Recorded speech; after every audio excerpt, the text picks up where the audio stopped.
Jésus, reprenant la parole, dit: « Tu es heureux, Simon, fils de Jonas, car ce ne sont pas la chair et le sang qui t'ont révélé cela, mais c'est mon Père qui est dans les cieux. Et moi je te dis que tu es Pierre, et que sur cette pierre je bâtirai mon église, et que les portes du séjour des morts ne prévaudront point contre elle. » Matthieu 16, 17 et 18.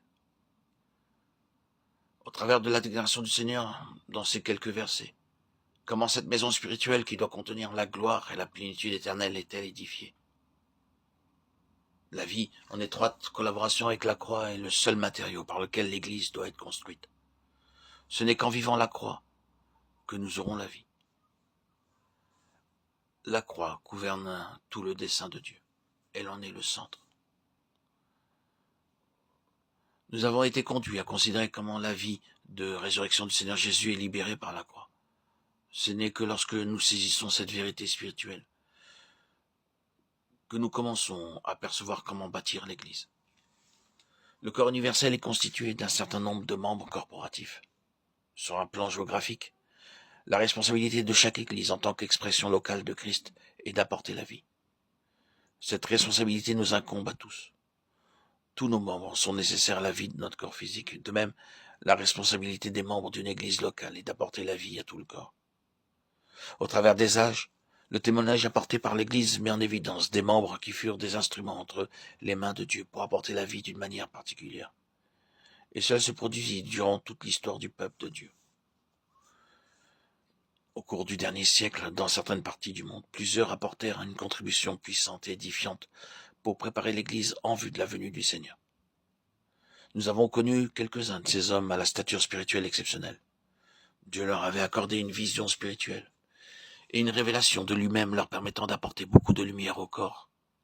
Moïse et d'autres furent choisis par Dieu.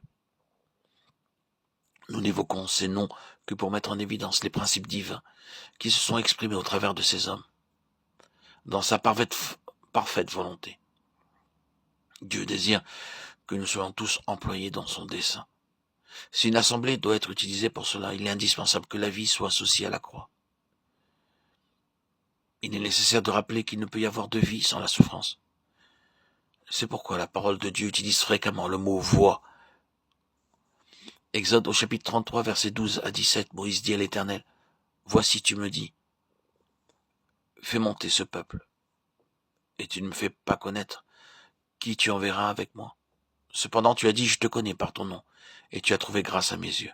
Maintenant, si j'ai trouvé grâce à tes yeux, fais-moi connaître tes voies. Alors je te connaîtrai et je trouverai encore grâce à tes yeux.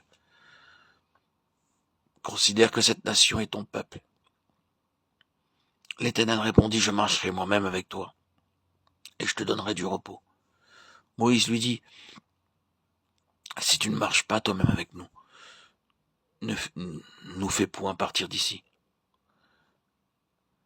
Comment sera-t-il donc certain que j'ai trouvé grâce à tes yeux, moi et ton peuple? Ne sera-ce pas quand tu marcheras avec nous, et quand nous serons distingués, moi et ton peuple, de tous les peuples qui sont sur la face de la terre? » L'Éternel dit à Moïse: « Je ferai ce que tu me demandes, car tu as trouvé grâce à mes yeux, et je te connais par ton nom. » Remarquons ce que rappelle le verset 13. « Maintenant, si j'ai trouvé grâce à tes yeux, fais-moi connaître tes voies. Alors je te connaîtrai. » Pour connaître Dieu, il faut être introduit dans ses voies.